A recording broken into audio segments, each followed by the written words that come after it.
Hello, and welcome to M&A Plus, the art after the deal, where the integrators are the heroes. Today's episode is called Beyond the Boardroom, Unpacking M&A and Leadership Wellness with Dr. Kevin. In this episode, we dive into the dynamics of mergers, acquisitions, and the critical role of leadership and employee well-being. We will explore a fascinating intersection, corporate changes, leadership, and the crucial aspect of employee wellness. I'm your host, Lisa Scott, and joining us today is Dr. Kevin Karlson with a K, a unique professional who wears two very important hats, that of a lawyer and a psychologist. Dr. Kevin has dedicated a significant part of his career to understanding how leadership styles impact employee well-being, especially during the turbulent times during a merger or acquisition. Dr. Kevin, it's great to have you with us. Thanks. Good to be here. So let's get started. Before we get into the main topics of our discussion, could you share a little bit about your journey? What drew you to this unique combination of law and psychology, and what are some of your experiences in the M&A space? I was born in a small town in South Dakota, and I was a high school debater. And I found out from being a high school debater that I understood the whole process of questions and answers, of confrontation as a way to get to understanding. And as a result of that, after I finished my PhD in forensic and clinical psychology at UT Southwestern in Dallas, I went straight to law school because I'd found during graduate school that many of my colleagues were afraid of using the court system, hated lawyers, and had irrational ideas about what the law was like or what court was like. And I found out that I was very comfortable in that setting. And so I became an expert in translating back and forth between the legal system and the mental health system. And it was a really good fit for my background, my skills, and my ability to integrate opposing points of view into a story that made sense to my clients. Mm-hmm. It turns out that most of my clients were executives, business owners, doctors, other professionals. And so they had the ability to rapidly acquire the information that I could provide to them about how to function effectively in the legal system. After about 10 years of doing litigation and spending my weekends in the office instead of doing fun things, I decided I was going to take a break. And so I took a sabbatical and I went to Texas Instruments, where one of my friends had hired me to come into the Strategic Leadership Center to work with the top executives at Texas Instruments. And during the time that I was there, TI decided to undergo a major strategic overhaul. And so I got the opportunity to deal with in small group settings, the top 250 leaders at TI in the midst of planning for a big strategic change. Then after my time at TI, I went back into the consulting world where I had more opportunities to do corporate work as opposed to just legal work. And so I worked with executives from Blockbuster and Concentra and Mattel and some other Fortune 500 companies. Some of them were kind of on the verge of or had already gone through organization changes. Blockbuster was kind of on the verge of going out of business when I was there. And it was apparent that they had some leadership issues that were the direct consequence or the direct cause for their impending failure. So I've had some interesting career experience in both the legal field and in the corporate world.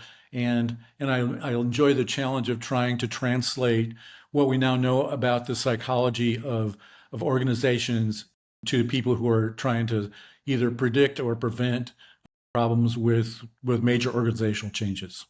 Great. So I'm just curious, when you're hired for your engagements, like the ones that you just mentioned, are you hired because of your psychology background or more because of the legal background, or is it because it's a combination of both? Sometimes it's more the psychology part. Sometimes it's because there's litigation issues and I'm able to recognize the issues and help people kind of avoid them or deal with them as they're happening. So it's kind of a combination of both. But I would say, 2/3 psychology, 1/3 psychology and law stuff in the business side. Thank you for providing your background. It's really interesting. I'd like to actually talk a little bit about like maybe some of the common challenges that you've seen in merger and acquisition scenarios. So I know that we have a slide here that we wanted to pull up that shows sort of like a general layout of a merger and acquisition and why they may be successful or not. So I know that some of the audience is probably listening to this on an audio only. So I want to just point out that we're going to include the visual in the information section of the podcast listing, so you can refer to it there. But I think given Dr. Kevin's background, can you explain to us what are some of the main common challenges you see in companies, during a corporate change like a merger or acquisition? So I found a slide from Forbes that's basically a very nice summary of what the 5 challenges are. In the first one is that there's a tendency for the acquiring company to overpay for the target company, and that's the result of insufficient due diligence.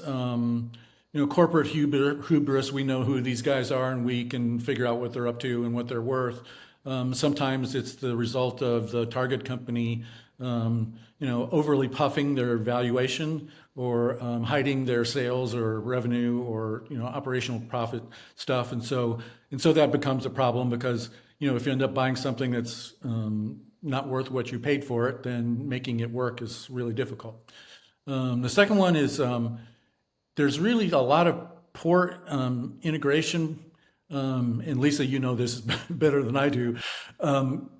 People kind of do the deal and then they stop. And for some reason, the follow-up just doesn't happen. And so these, Lisa deals with the contracts. So contracts that are inconsistent, contracts that aren't signed, contracts that are out of date, communication systems that don't work, IT systems that are incompatible, legacy IT systems that can't be upgraded and have to be replaced. All those kind of things sort of add to the unexpected cost, the oopses for the merger and acquisitions activities. The third one's one that's more kind of central to me and something that I care about, which is leaders have a tendency not to communicate enough to their people about what's happening. And as a consequence, information voids are filled with rumors and all kinds of crazy stuff that makes the integration and the completion of the merger difficult. And sometimes the rumors that are flying around are so damaging to the valuation of the company or to the reputation of the company that the acquiring company goes, wow, we didn't know these guys were this crazy. We're not going to do this deal. So there's a real challenge, I think, for the upper level, C-level people to not understand the extent to which a merger and acquisition affects the work life of the folks at the front line, and to communicate enough. I mean, it's almost always people don't communicate enough. So that's kind of my mantra for communication. Cultural classes, that's one of the things that I saw when I was at TI. Texas Instruments acquired several companies while I was there, and because I was a corporate guy, I kind of knew about kind of what was going on and visited a couple of the companies that we had acquired. And it was very apparent that there was kind of no, Texas Instruments is an incredibly world-class engineering company, but their ability to kind of pay attention to the people factors was missing in the deals that I was a witness to. They didn't understand the difference between the Texas Instruments culture, which is very well defined, and the companies that they're acquiring, who are usually smaller, with a leading edge tech that TI wanted, and a group of highly talented engineers, but didn't have the TI culture. And so the TI people expected the guys that they acquired to just fall in line. And that never happened. I'm just saying, I'm not sure it does ever, but in my experience, that just didn't happen. And so the folks that got acquired were unhappy. The TI people were, miffed, and so it was a real challenge because there was insufficient attention paid to, what's the culture of the company we're acquiring, and what do they believe is valuable, and how do they operate in ways that would work for us with our engineering culture. So, and finally, there's, the last one is more obvious, but usually people do acquisitions because they believe they're going to be able to capture a bigger share of whatever market they're already in. And The numbers are 90% of the time that does not happen. And the promises that C-level people make to their shareholders that this is going to increase shareholder value are false 60% of the time. And so there's a real, I think that's also a communication and expectation issue where it's important for the leadership of both companies to get to know each other, really lay out kind of where they are truthfully and what their market looks like and what the future of their market looks like, and to reach a kind of a shared vision for the future of the combined company so that they can really move into the market they think they're going to capture effectively, and rarely happens. It just rarely. Good. Well, that's a good overview. It made me think of a lot of different things. One of which was, in general, it seems like one of the things that can solve a lot of these is planning, or maybe I could add understanding to that too. Understanding and planning ahead of time, because in my experience, I see a lot of, M&A acquisitions, they just happen. And it's like, there's not a whole lot of planning most of the time. There's so many things that could be solved and so much value that could be added just by the mere fact of planning, or even just sitting down and talking about these 5 things, at the right times. Do you agree with that?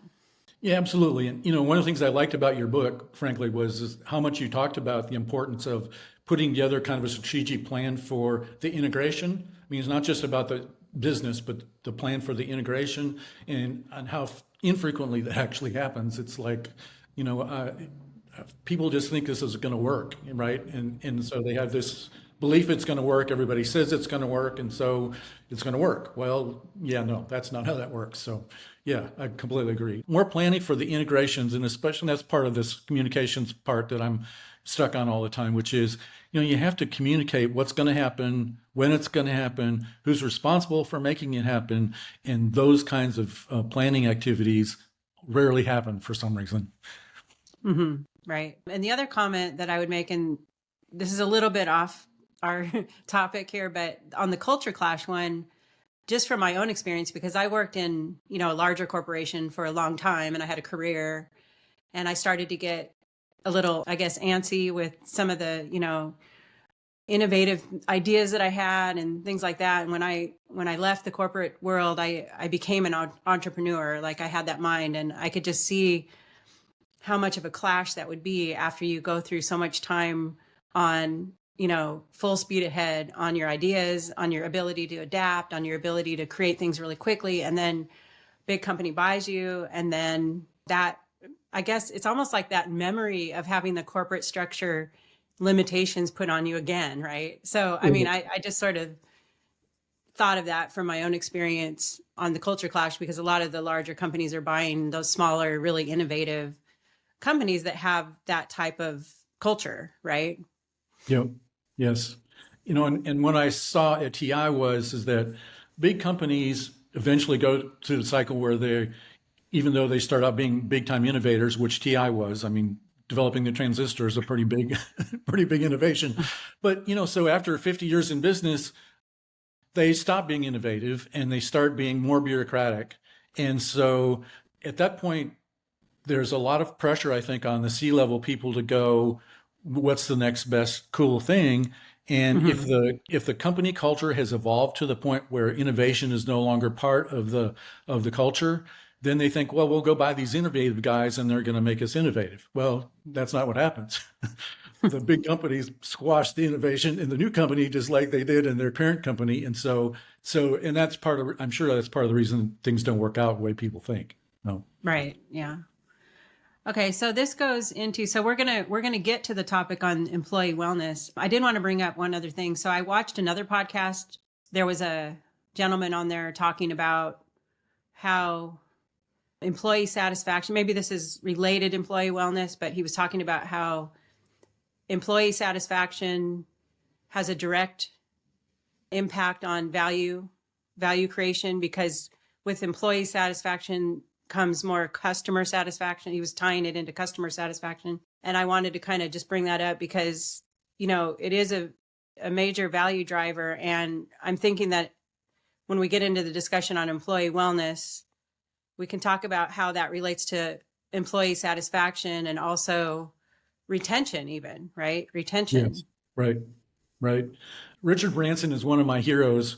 And Richard Branson's, philosophy clearly stated over and over again is that, happy employees make for happy customers. And so, and he understands that, there's a top down, an influence from the leadership on down to the people at the front line, that if you're happy at work, then you're going to treat your customers in a different way than if you're not.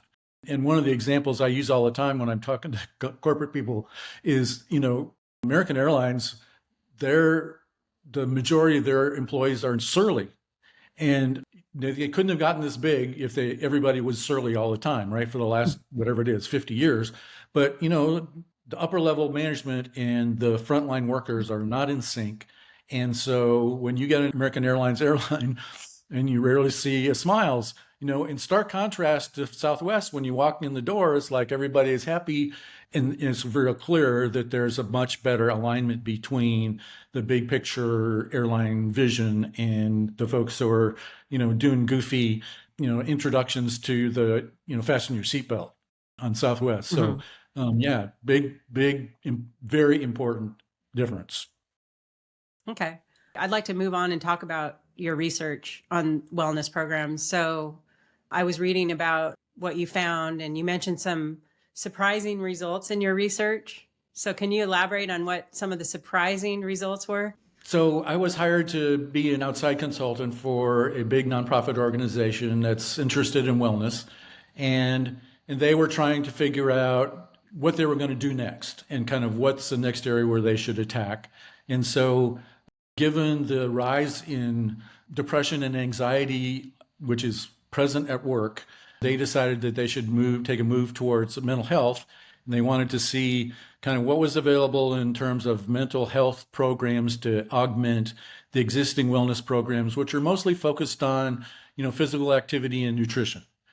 And so I had the chance to, spend some time kind of reviewing the literature about what's been going on with wellness programs, and results really were surprising to me. There's the wellness industry is like $20 billion a year now in the US. And so, and most companies have, a whole menu of wellness oriented programs that they offer to their employees, or some of them actually now demand that their employees participate in. And, some of them are kind of counseling, coaching oriented, and some of them are more physical fitness oriented. Some of them are meditation. I mean, the variety is just amazing. Big time nutrition programs, eating programs, and it's the variety is really truly mind-boggling. I was really surprised at the variety. But I was also surprised because at the end of my research review, just a couple months ago, a major study was published with 46,000 subjects examining workplace wellness programs and their effectiveness, given the amount of money that's being spent. Whether they work or not was kind of an important question. And the results were nothing, zero effect from corporate wellness programs. $20 billion a year down the tubes, basically. And the only thing that was identified as being helpful toward employee wellness was paid time off, volunteer activities in the community. People identified that as being incredibly helpful for them, giving them purpose at work, helping them feel better about themselves, being more connected to communities where they were living. And so the outreach volunteer activities sponsored by the company were the ones that actually had an impact on employee well-being. Okay. So just so I'm clear, so you're basically saying that all the money that's spent on quote unquote wellness programs that could include access to health, mental health care or physical exercise programs or anything like that, you're saying none of those work. The only thing that really works is volunteer and paid time off. So that brings me to another question. What about compensation, like compensation plans? Because I know my podcast is focused on M&A, and there's a lot of, things to consider when you're merging companies or, with the compensation as well. And sometimes that's focused on, I would say, more than the other things, because they want to make sure that they have the right commissions and compensation so they can retain the employees. But what are your thoughts on that? The way compensation works is interesting in wellness, which is people have to be paid enough so that they recognize that they're getting paid what's comparable to other people in the market. So, if their job I'm making this up, it's $40,000 a year job, and if for this company, but the market is $60,000 a year, they're going to be unhappy. I mean, they're just going to be unhappy. And if that's not an isolated incident, if that's a case where the whole company everybody's underpaid by 30%, then that's going to be a factor in the happiness of the folks who are there. Certainly, M&A activity is driven by the attempt to increase shareholder value, and so the focus is, in my experience, is almost always on the money, not on the people. And so compensation becomes a way for people who are numbers oriented to try to deal with the people problems, but that's not the people problem. And so, spending a lot of time on, do we need to raise our compensation by 10% to make the market so we keep our good people here and they won't go away once the chaos starts? That's not going to work. Right. Okay. So basically what you're saying is, the compensation is important to the extent that you are in line with the market, because that's what everybody sees and that's what everybody expects. You can't pay somebody to be happy, basically.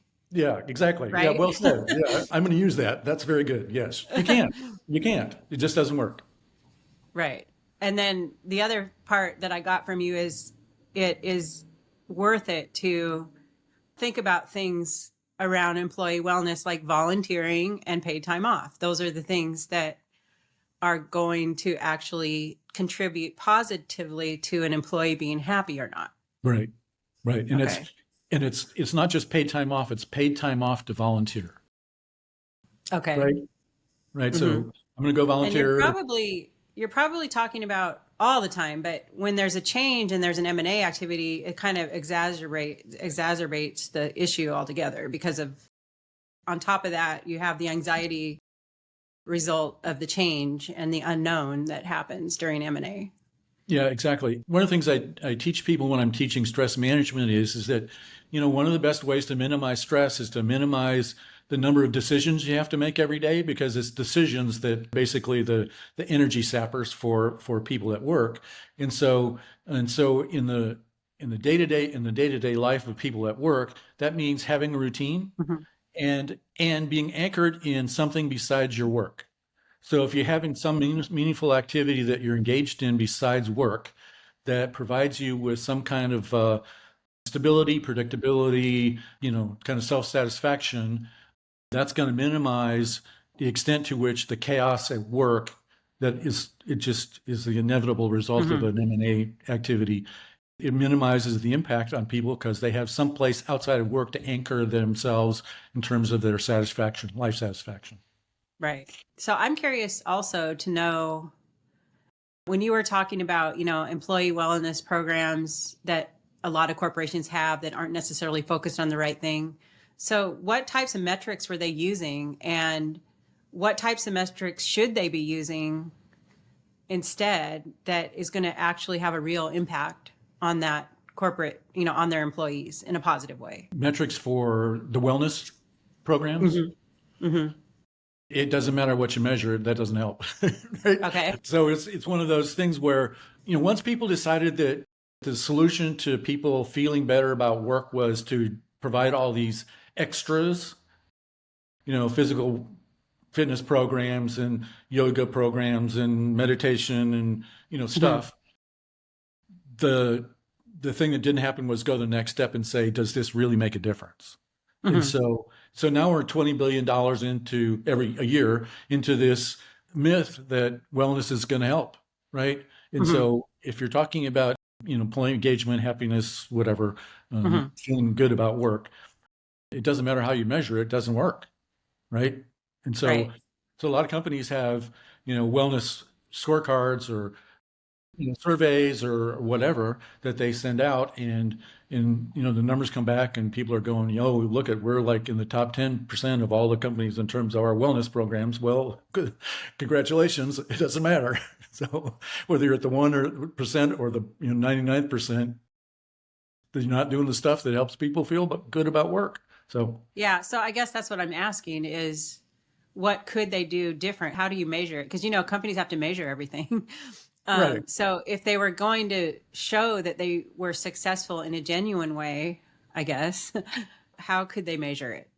Deloitte, actually, the consulting company that did the big surveys about wellness at work, and I think what they found is, you can offer your employees a kind of menu of activities or and wellness related things that are going to make a difference. Some of them will, some of them won't, right? It's Mm-hmm. kind of a plus minus thing.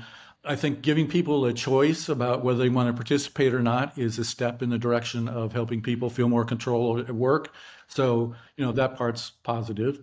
But I think the ultimate solution is that, you have to ask the people who are engaged in volunteer activities compared to people who are not volunteering. So what's the Mm-hmm. difference between your satisfaction at work and, what we know based on the preliminary information is that, if you give people the opportunity to volunteer in the community, they're going to be happy campers.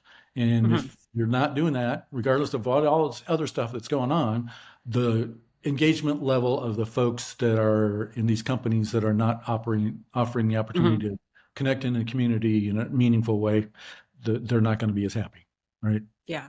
So that's interesting. Let's talk a little bit more about the volunteer activities. So what specific types of volunteer activities would be more beneficial than others? Because there's a lot of different, volunteer situations.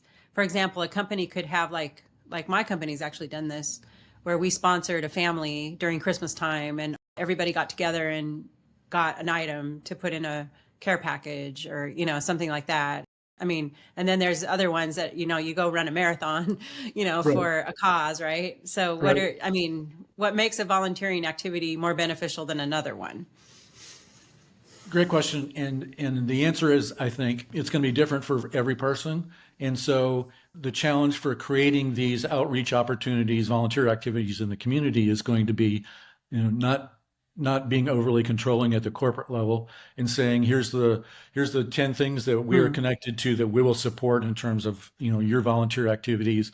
And if you have a different one, bring it to us and we'll consider it so that the folks are going out into the community are basically volunteering for things they care about. mm, It's what we all do, right? I mean, there are things that are hooks for us, and we'll, spend a lot of time of our free time and money supporting volunteer activities that are meaningful to us. And I think that's the key is everybody mm, has things that they care about, and if they're free to pursue those things in the community as volunteers with the support of their company, then mm, that matters to them. mm.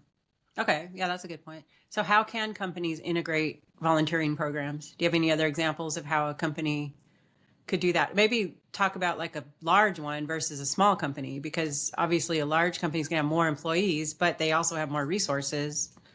Small company, like, I mean, I could give my company as an example.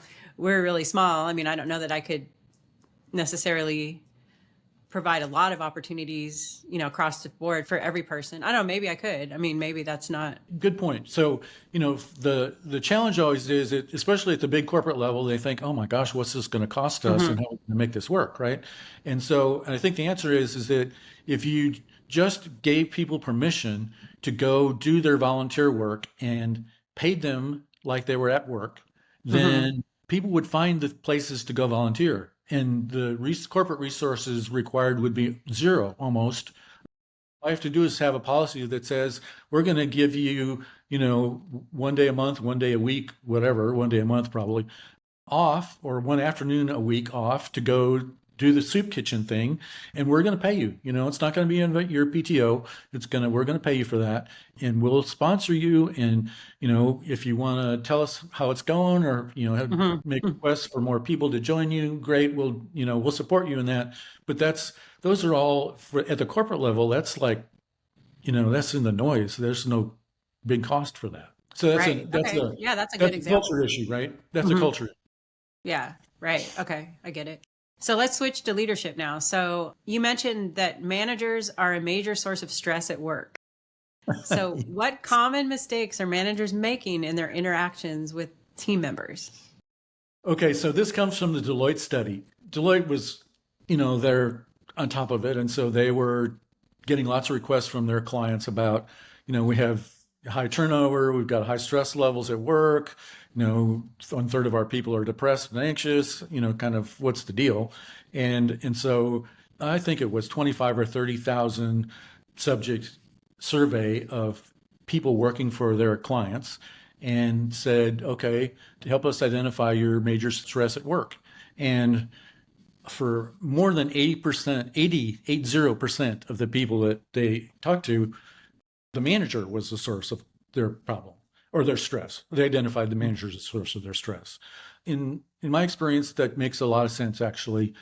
Managers, for the one thing, are under a lot of pressure to meet their metrics, right? And so they've got KPIs they've got to hit. And so managers are focused on the outcome and they're not really focused on the people. And so, and an astounding number, I forget the number, but it was incredible. Way over 50% of the folks said, when have you had a one-on-one talk with your manager? Never. Never. And so, for me as a leadership guy, it's like, how can you lead people you don't know? It's kind of my Right. question. And so for people who are in the situation where they have a manager that report to, they have performance goals they're expected to hit, but they don't know the manager and the manager doesn't know them, this is like the worst. This is like the executive monkey studies from the early, 50s. It's like, it's the amount of uncertainty is stress producing. And so without a personal relationship with your manager, it's like horrible for the employee. So yeah, that was shocking. Do you think that's more due to the corporate culture or the choice of manager? Well, so okay, good question. So I think it's both. And the reason I think that is because, leadership at the top, the attitudes and especially the values trickle down through the organization. And so when you have leaders at the top who are unconcerned about people, they hire people who are not concerned about people, who hire more people who are not concerned about people until you get down to the level where, you've got a big company with thousands of people who don't know each other, and there's no corporate culture for communicating or connecting. It's about work, right? It's about the numbers. And so that's an unhealthy environment for everybody, but it's especially unhealthy if you're trying to be profitable because, like we were talking about earlier, happy people make happy customers, and these people are not happy. They're not Yeah, happy. that makes me think about emotional intelligence. I'm sure you've read the book Sure. Emotional Intelligence. One of my favorite books that I've read. I know it's a very detailed book, but very interesting. What role, I guess, does emotional intelligence play in your sort of experience in effective leadership? The emotional intelligence guys have made the case convincingly that emotional intelligence is a better predictor of success in business than intelligence, just regular intelligence. And that's because people who are emotionally intelligent are able to create, sustain, manage relationships with other people to get them to work together in order to be successful. And, we all know if you're in business, nobody's a success by themselves. You have to have a team. And so if you're a high EQ person, then you can develop the relationships with the people that you need, recognize the talent that's required for you to be successful, and maintain that culture, as I would call it, that culture successfully so that everybody works to their peak abilities. And so companies that don't focus on people, they hire managers that are focused on numbers, not on people. And so eventually that comes back to bite them because the folks that work for the managers that are focused on numbers and not on people, they get to be unhappy campers. And then they go, you know what? I can go someplace else where somebody will actually appreciate me. And they do. I used to teach a class on managing difficult people and at SMU. And the thing I would remind people is that when people leave a company, exit interviews always demonstrate that there's one person who they think is responsible for their exit, and it's almost always their manager. back to the M&A world. So how can M&A teams or integration teams better prepare for the human element of mergers and acquisitions or corporate change? The model that I think is going to be the most successful is the target company and the acquiring company, the C-level people need to meet and get to know each other. And how much time that takes, it needs to be spent, because if the two teams can't get to know each other and develop a very positive working relationship and actually like each other, then they ought to pull the plug on the merger, because it's not going to work. Those relationships can be facilitated, and that process can be facilitated so that you maximize the opportunity for people to actually get to know each other and get rid of whatever their preconceived biases are about the other company and their culture. And then from then on, then it's a matter of taking that whole process and working it downward in both companies. I mean, so that both companies, at the end of the merger process, a successful merger process, there should be a new culture that's a result of shared vision from people in both companies, not the value system or the vision of the acquiring company, because that doesn't work. It just doesn't work. Okay. Yeah, that's really good. I appreciate your giving us some insights on that. So I wanted to let the audience also be aware of, your publications and kind of maybe let us know what you've done and where your resources and publications are, where people can find them. So I'm in the process of reorganizing all my online resources things, but the place to make initial contact with me is best on LinkedIn, because I have a profile on LinkedIn that's relatively easy to find. Some of the resources are listed there. I'm in the process of redoing my website and putting all the resources in one place so that the things that I've written about these issues, especially the business communication issues, are readily available on the website. Great. So that's Dr. Kevin Karlson. That's how to find you on LinkedIn with a K. Yes. With a K. With a K. Thank you. Okay, good. Well, I really appreciate you joining us today. I think we got a lot of great insights, insights into the psychological impacts of the human impacts during M&A and the potential for leadership to either alleviate or exaggerate these challenges. Very invaluable information. Thank you for sharing your expertise with us today. Thanks, Lisa. Thanks for having me. Absolutely. And to our listeners, thank you for tuning in to this episode of M&A Plus, The Art After the Deal. We hope today's episode has given you a deeper understanding of the complexities of M&As and the crucial role of leadership and wellness in these changing environments. Don't forget to subscribe to our podcast on your favorite platform to stay updated on all our latest episodes. We look forward to bringing you more insights and discussions that help you navigate the corporate world with greater awareness and success. Until next time.